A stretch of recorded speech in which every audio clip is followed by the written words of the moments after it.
les produits forestiers non liés, c'était en brousse. Personne ne connaît la valeur de ça. Mais maintenant, tout le monde connaît la valeur de ça. Même le gouvernement est dedans. Ils ont mis les moyens pour nous aider. Et nous aussi, nous, on met tous les moyens pour lutter contre les feux de brousse et pour protéger les produits forestiers non liés. Et vous voyez comment nous avons transformé ça et tout le monde apprécie. Et tout le monde sait que ça soigne, c'est naturel et ça vaut mieux que autre chose.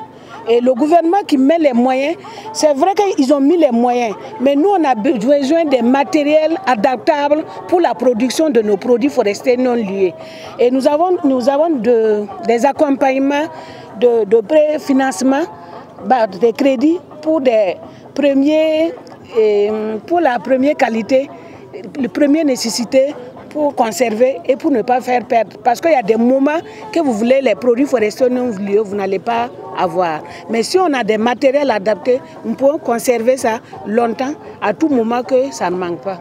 Et quand on regarde aujourd'hui au niveau des produits forestiers non liés, avant ces produits n'étaient pas aussi valorisés qu'aujourd'hui. Et quand on regarde l'effort du gouvernement, les partenaires techniques et financiers qui s'engagent à accompagner les acteurs pour mieux valoriser, mieux transformer ces produits forestiers non liés qui pourrissaient dans la nature. Aujourd'hui, ça permet de régénérer les revenus de plusieurs ménages. Quand on regarde aujourd'hui les femmes, les jeunes et les hommes qui se lancent dedans pour la valorisation, nous-mêmes nous sommes fiers aujourd'hui. Surtout le travail, l'emploi que ça crée au niveau du Burkina Faso.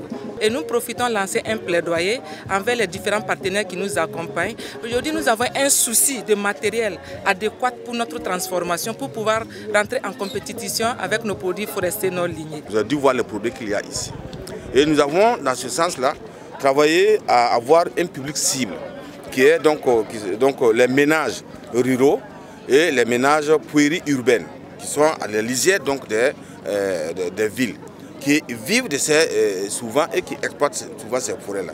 Donc c'est pour leur permettre donc, non seulement d'améliorer leur production, mais également de les valoriser, de faire en sorte qu'il y ait un marché pertinent donc, qui va donc, les permettre d'évacuer et de vendre donc, ces produits forestiers non liés. Ça intéresse donc une gamme de populations, notamment près de 400 000 personnes qui vont être intéressées.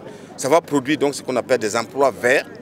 Et nous avons la possibilité donc de travailler également à la commercialisation de ces produits. Parce que beaucoup de gens ne connaissent pas ces produits. Ou bien vous en consommez, vous ne savez pas l'importance. Donc il y a un travail qui a été fait, donc, qui va être fait à travers ce programme. Mais nous avons une occasion, pour le dire, nos forêts doivent être protégées.